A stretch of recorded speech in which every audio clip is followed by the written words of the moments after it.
Yeah, g'day YouTubers, Tinker O'Toole again here with another video. Today we're going to talk about the relationship between your raker height and attack angle. I did make a video before about using a progressive depth gauge versus a standard depth gauge, constant, which is this type of depth gauge. This is a constant depth gauge, which is used to set the raker height at 0.65 of a millimetre.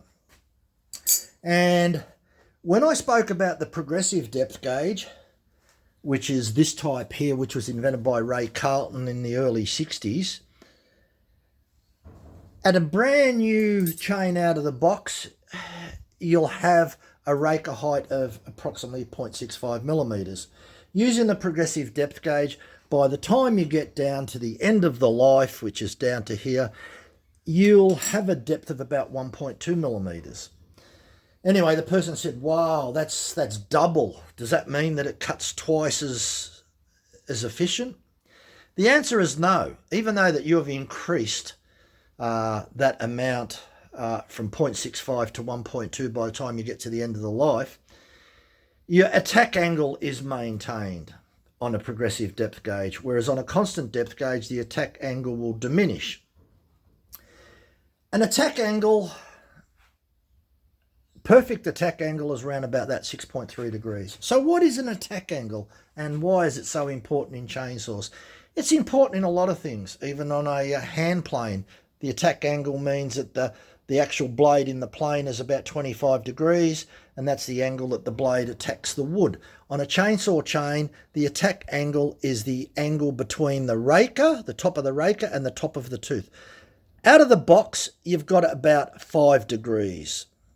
If you use a constant depth gauge, that's a little flat gauge that measures 0.65 of a millimetres, you'll find out that during the life, if you keep using that gauge, by the time you get down to this witness mark here, that your angle will deteriorate from about a 5-degree angle, being brand new, to about 2.5 degrees. At 2.5 degrees, you're going to be cutting sawdust. Simple as that. The progressive depth gauge, what it's going to do is maintain this angle all the way to the end of the life. That's what the progressive depth gauge does. The constant depth gauge, like this one here, was invented by Joseph Cox in Portland, Oregon back in 1953. Ray Carlton invented the progressive depth gauge called Philo plate about in 1963 and put a worldwide patent on that as well. So, let's talk about that attack angle. When a chainsaw tooth comes around and bites into a bit of timber, the tooth, the point of the tooth, the working corner, strikes the timber and pushes it down that way. The moment that the raker touches the timber, inhibits the tooth from biting in anymore. So it comes down, it takes its bite, and then straightens back up and it pulls that chip out. But as we wear down, the distance on a brand new 3/8 chain is about 6 millimetres. By the time we get down to here, is about another 7 millimetres. So you've got a distance of 13 millimetres. And this is why using a constant depth gauge, that your angle diminishes that low, around 2.5 degrees. At that point there, you won't be cutting much.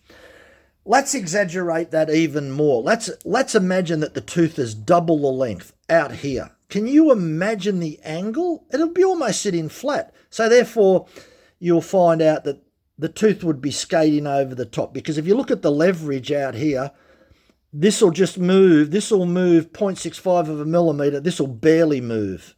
So the further the distance that we get here, leverage changes, angles change.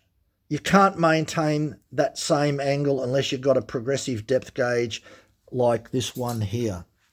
So that's the downfall of using the constant type depth gauge. And to answer the person's question, hopefully you can see now that a depth of 0.65 millimetres at brand new and a depth of 1.2 millimetres by the time you get to end of life is not going to cut double the amount of timber. It simply means that by lowering the depth double at end of life, you have maintained that attack angle during the life of the tooth. And that's what it's all about. The attack angle is being maintained. Because if the tooth and the raker are close together, the attack angle will be different. So the attack angle is going to change constantly. And this is where this works is superior.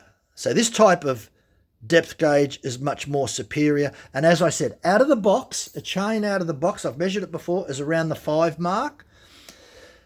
And if you want to increase it a little bit more, 5.5, you could use it on the soft setting straight out of the box. You'll take a little tiny bit off. Now, these gauges also come, Husqvarna make one, and West Coast Saws make one. To my knowledge, Stihl is probably the most aggressive, probably giving you just over, using on the soft setting, you may be around about the 5.5 mark on your attack angle. And that'll be maintained for the rest of the life. So have you ever wondered if you're using one of these gauges like this and maybe your chain is more than halfway worn down and you thought, yeah, this doesn't cut chips like it used to, I'm cutting sawdust. That will be because your attack angle is probably more like a 3. And therefore you're going to be cutting very, very small chips that'll look like sawdust rather than larger chips. Hopefully that explains it, attack angle. As I said, attack angle is used on lays.